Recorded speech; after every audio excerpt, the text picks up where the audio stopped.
Сайн байцгаана уу? Монголын түүхэн хүмүүс подкастын нэгэн хэсэг Монголын түүхэнд Совд Эрдэнэ мэт гэрэлтсэн Монголын гайхамшигт хаттын тухай дараагийн подкаст эхэлж байна. Бид өмнөх хэд хэдэн подкастаар Ихван гүрнээс төшмөг хараат улс Кореа улсын ванд хатан болж отсон алтан ургийн гүнж нарын түүхээс сонссон билээ. Энэ удаа тэр цаг үеэс 300-400 жилийн дараах манай Монгол турхтны нэгэн томоохон салаам учир ойрдын хаттаас бас зарим түүхийг ярьж эхлэе гэж бодлоо. За ингээд подкаст эхлэе.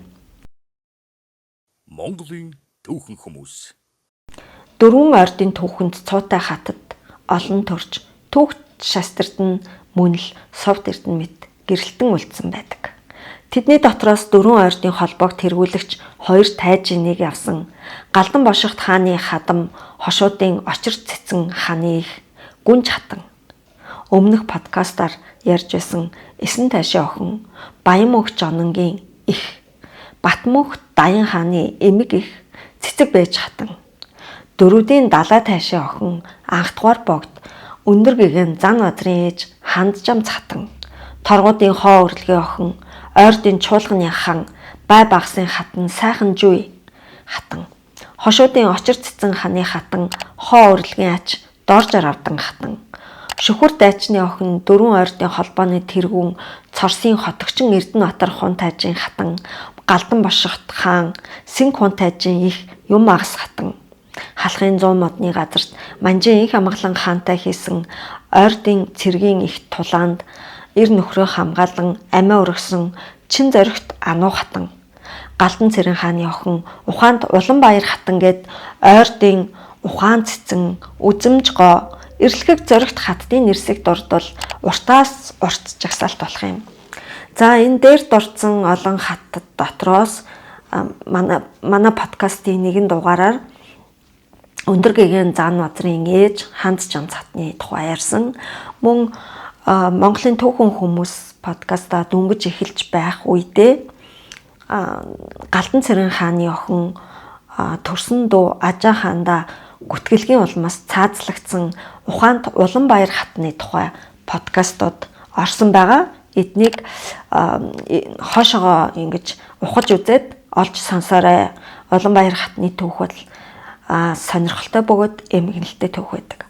За тэгээд дээрэс нь түрүүний жагсаалтанд дурдсан 100 модны газар Манжин цэргийн өдөөс бүслэлт сэтгэлгээр ороод алтай амиа алдсан ануу хатны тухай миний бүтээсэн домогт ануу хатан арамаа, ануу хатан түүхэн жүжиг, ануу хатан анх удаа олон улсын зах зээлд гарсан түүхэн уран сайхны кино байдгийг та бүхэн маань мэднэ. За тэгээд тэр кинонд энэ түрүүний дурдсан ойрдын алдар цуутай хаттаас хоёр хатны тухай бас гарсан. Дэлгэцэнд тэр хаттын дүрийг мөнхөлснөөрөө бас сонирхолтой сайхан ажил болсон. Тэр нь бол Галдан бошигт хаан Сэнг хун тайжийн ээж Ухаанд юм агас хатан. Мөн хошуудын очир цэцний хатан дорж аравдан хатны дүр манай кинонд гардаг шүү дээ. За тэгээд энэ удаа дөрвөн ойрдын чуулганы тэргүүн хошуудын очир цэцэн хааны их мөн дөрвөн ойрдын чуулганы дарга бай багс хааны хатан гүнж хатан гэдэг гайхалтай эмэгтэй түүхийг хүрнэ гэж шийдлээ. Очир цэцэн хааны дүр мөн л манай шүүдэр продакшны бүтээлүүдэд гарсан.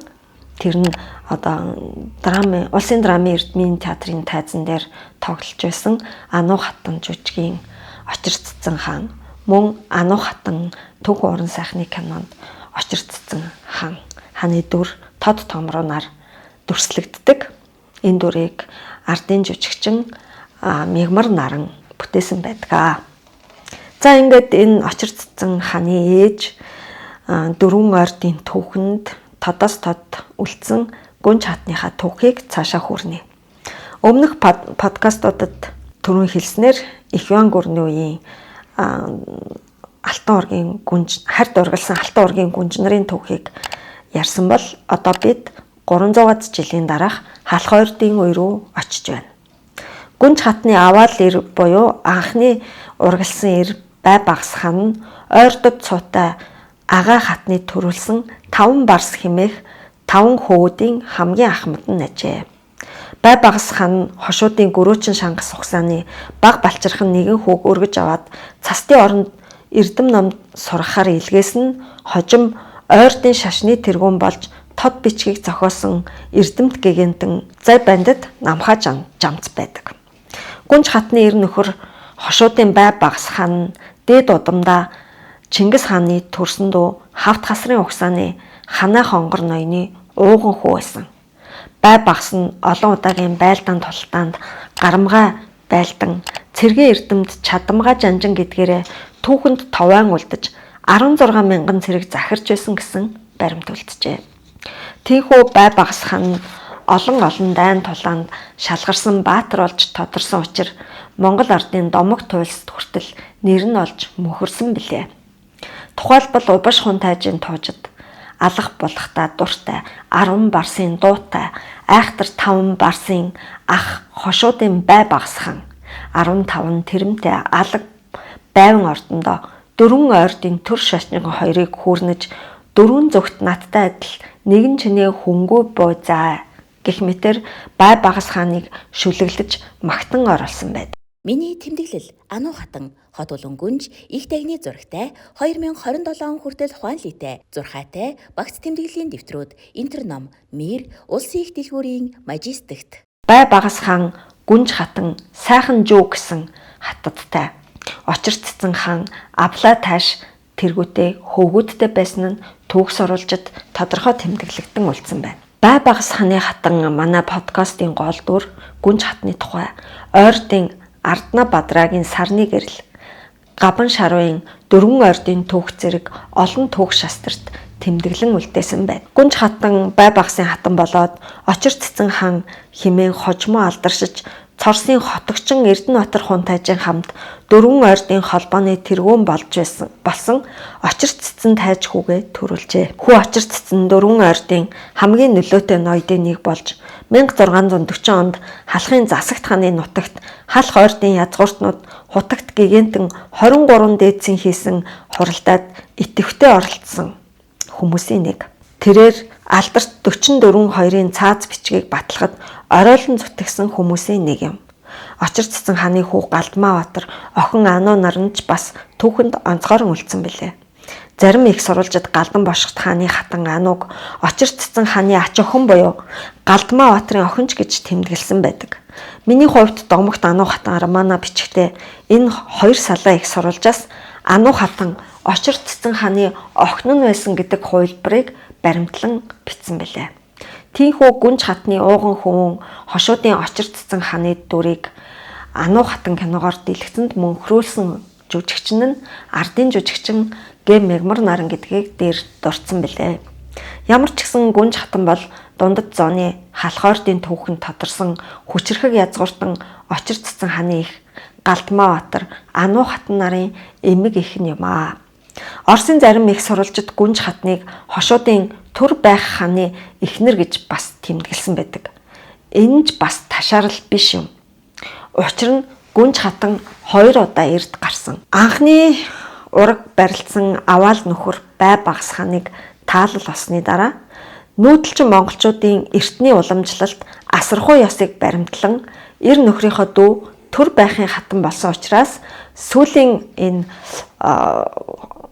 гэрлэлтээс нь болж зарим гадаад их сурвалжуудад төр байхын эхнэр гэдгээр нь илүү оруулсан байдаг юм байна. Хошуудын төр байх ноён буюу Гүүш хаан бол ах бай багасаас дутахгүйгээр түүхэнд онцгойлон тодорсон хүмүүсийн нэг.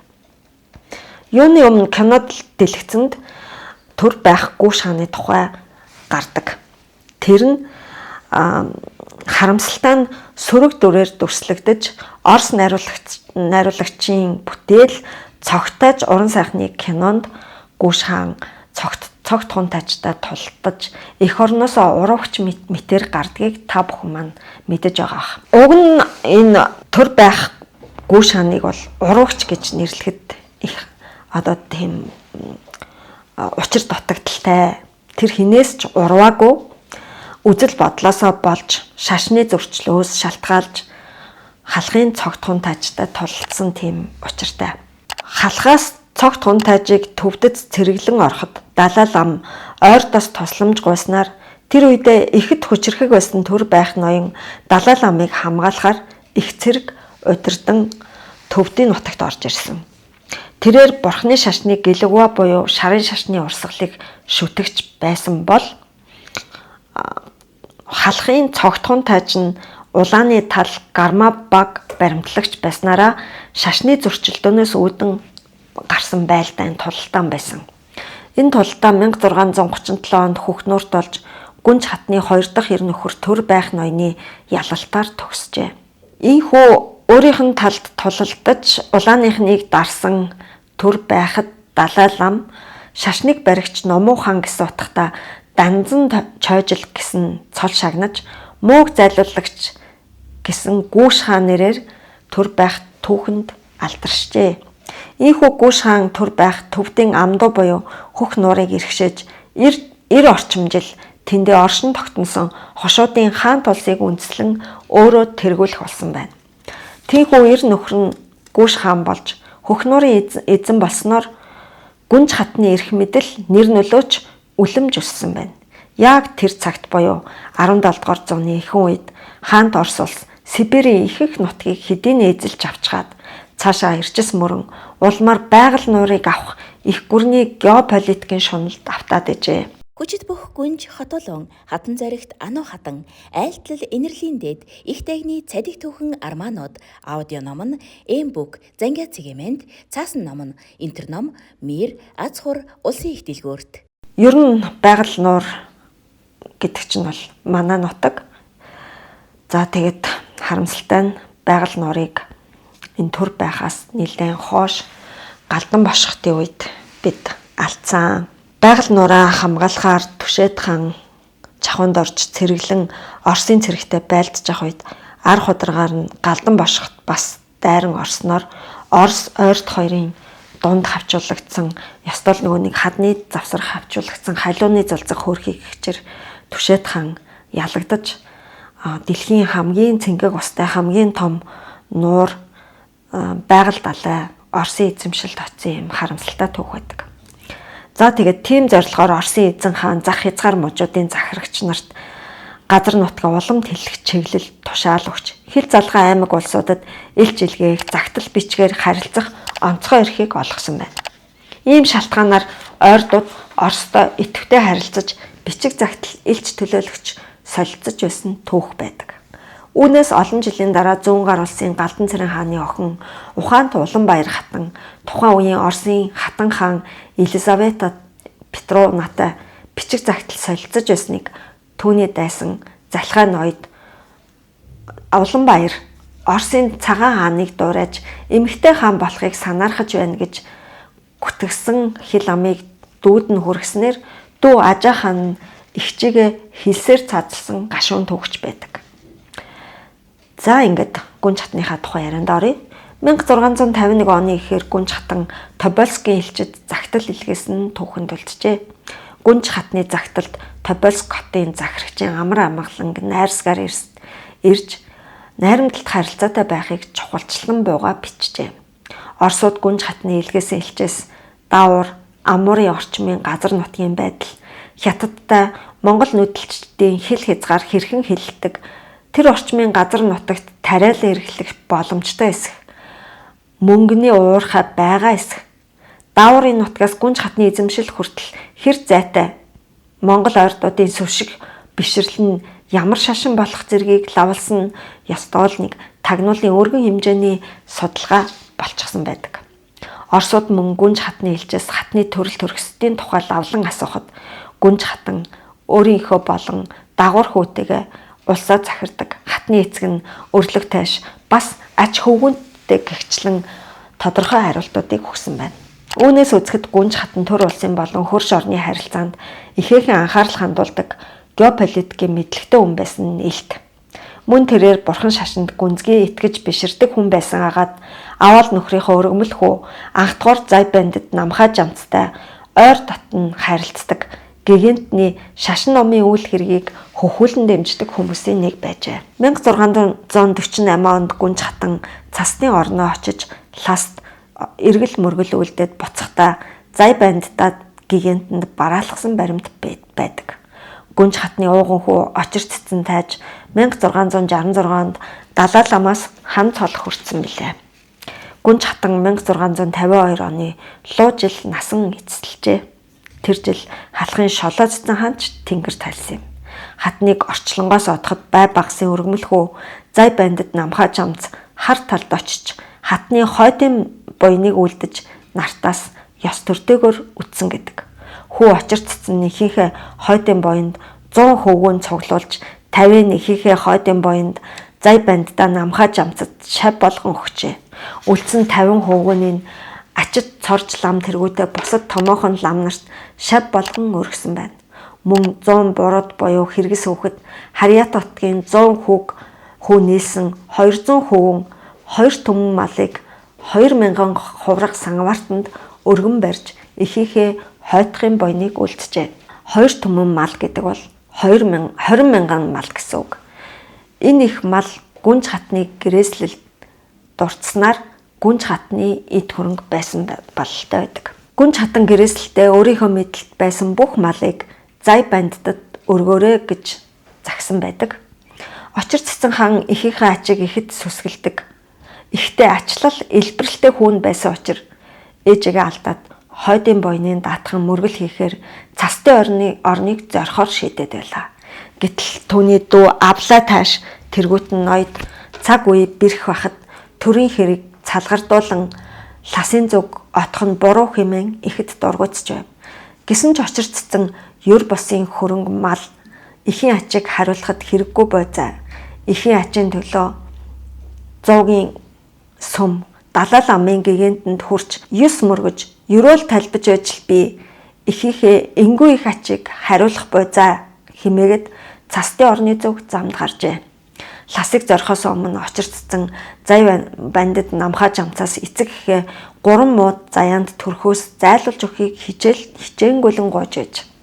3 муу заяа гэдэг нь там, бэрд, адгуусны төрөлд мэдлэх хувь тавилан юм. 3 муу заяа гэдгээс гэтлэхийн тулд буян номын үлийг ихээхэн эрхлэх ёстой гэж очир цэцэн хан үзэж байсан бололтой. Ингээд ласыг зорхоосоо ч өмнө очир цэцэн зай бандид намхаа жамцаас эцэг ихээ 3 муу заяанд төрхөөс зайлуулж өгөхийг хичээнгүйлэн гоож томоохон ном альбалсан. Халх ордын 44-2-ын их цаазыг батлах, хожим тэр цаазыг баримтлахын төлөө зүтгэж 4 ойрдын түүхэнд тодоор бичигдэн үлдсэн Галдан бошгот хааны хатан анугийн эцэг явсан хошуудын очир цэцэн хаан нь төр улсын том зүтгэлт нэрж барахгүй эцэг ихийг ачиг игнэгт үл умартах ачлалт хүү байсаажээ. Гүнж хатан ихэнч өр хүүхдээ чин сүсэгт ачлалт хүмүүн болгон хүмүүжүүлсэн ухаант их байсан гэдэг нь илт. Ойрдын ахаа хатны төрүүлсэн 5 барсын 2 тонн ханилж авсан төр зүтгэлтэй төмөнд ачлалтай ойр догсааны Гүнж хатан хэмээгч ийм нэгэн ухаант хатан байжээ. За энэхүү манай энэ удаагийн подкаст өндөрлөж байна. Биднийг дэмжиж сувгт маань subscribe дараад дэмжлэгээ илгээгээд подкаст бүрийг сонсож байгаа мөн коммент бичиж байгаа бүх сонсогчдоо гүн талархал илэрхийлж байна. Дараагийн улам сонирхолтой түүхтэй хатад болон Монголын түүхэн хүмүүсийн подкастаар тунч удахгүй учрах болно. Баярлалаа.